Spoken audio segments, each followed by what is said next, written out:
Hello everyone. तो काफ़ी दिनों के बाद मैं शेयर करना चाहूँगा अपने टैंक का अपडेट। इस फ़िशिंग हॉबी में काफ़ी मज़ा आता है। काफ़ी दिन अच्छे होते हैं जब आपके फ़िश हेल्दी हैप्पी रहते हैं, पर कुछ बुरे दिन भी आते हैं जो किसी को भी अच्छा नहीं लगता। कुछ ऐसे दिन जब आपको अपने फ़िशेस को गुड बाय बोलना होता है। अभी जो स्क्रीन पर आप मेरे दो बड़े पैरट फ़िश को देख पा रहे हैं वो अब मर चुके हैं। मेरे पैरट फिश के मरने का कारण कोई रेगुलर सा नहीं है। ऐसा नहीं था कि पानी की क्वालिटी ख़राब थी या काफ़ी दिनों से उन्होंने कुछ खाया नहीं था या उन्हें कोई डिजीज़ थी इसलिए वो चल बसे। दोनों फ़िश काफ़ी हेल्दी थे, बट मेरी नेग्लिजेंस, मेरे ध्यान ना देने के कारण ये दो फ़िश नहीं रहे। तो हुआ ये था कि पिछले कुछ वीक्स से मैं थोड़ा बिज़ी चल रहा था। मैंने लास्ट वीडियो भी 3 मंथ्स पहले अपलोड किया था।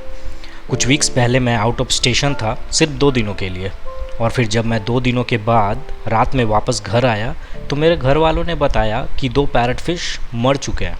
मैं तुरंत ही अपने लिविंग रूम में गया जहाँ पर मेरा टैंक है, तो मैंने देखा कि उस टैंक के 2 ऑस्कर्स और एक छोटा पैरट बिल्कुल टैंक के टॉप पर आकर सांस लेने की कोशिश कर रहे हैं। मुझे देखते ही समझ आ गया था कि ये ऑक्सीजन की कमी से हो रहा है। फिर मैंने टैंक में देखा तो मुझे कहीं भी एयर बबल्स नहीं दिख रहे थे। मैंने तुरंत ही अपने एयर पंप को चेक किया और फिर जाकर मिला रूट कॉज, इन सब प्रॉब्लम्स की जड़। एयर पंप के आउटपुट पॉइंट जिससे एक्वेरियम के अंदर एयर जाती है, उस पर जो पाइप लगा था वो खुल गया था। ये एक ऐसा रेयर सिनारियो है जो शायद ही कभी हो, और वो भी उस दिन जब मैं घर पर नहीं था। एयर पंप से पाइप खुलने के कारण टैंक में कोई भी एयर बबल्स नहीं गए, जिससे ऑक्सीजन की कमी हो गई। इस ऑक्सीजन की कमी से मेरे 2 पैरट फिश मारे गए। मैं उन्हें आखिरी बार देख भी नहीं पाया क्योंकि जब मैं घर आया था मेरे घर वालों ने उनका अंतिम संस्कार कर दिया था। ये काफ़ी सैड सा फीलिंग था क्योंकि ये 2 पैरट फिश मेरे काफ़ी क्लोज थे। मैं इन्हें हाथ से खाना खिलाता था। मेरे टैंक के पास जाने पर ये मेरी ओर चले आते थे। सच बताऊं तो ऑस्कर और पैरट फिश के इस टैंक से मेरा इंटरेस्ट फिशिंग हॉबी में काफ़ी बढ़ गया था।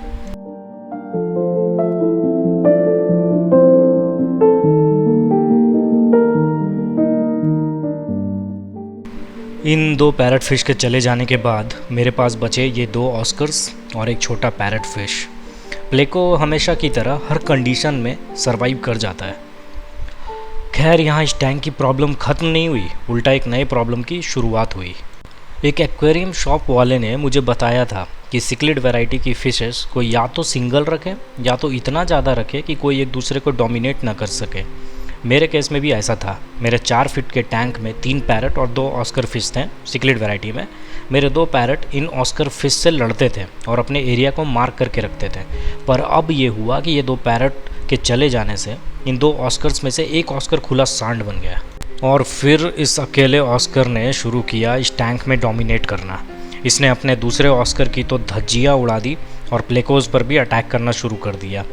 मेरे टैंक का बचा हुआ एक छोटा सा पैरट हमेशा छुपा ही रहता था। उसके बाहर निकलते ही अगेन वो ऑस्कर उस पर अटैक करने लगता था।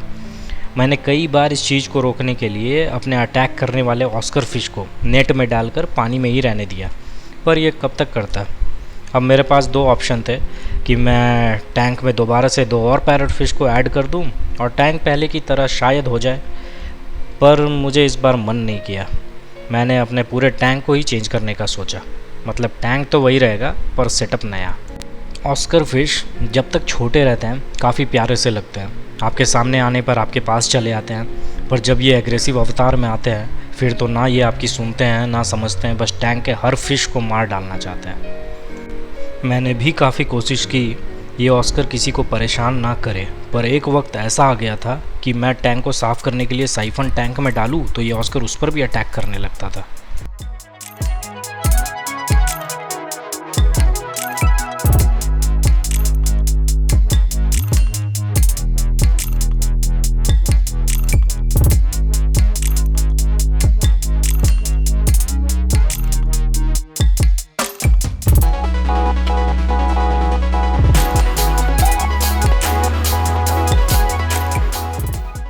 ये ऑस्कर फिश इतना ज़्यादा एग्रेसिव हो गया था कि मेरे छोटे पैरट को मार ही डालता।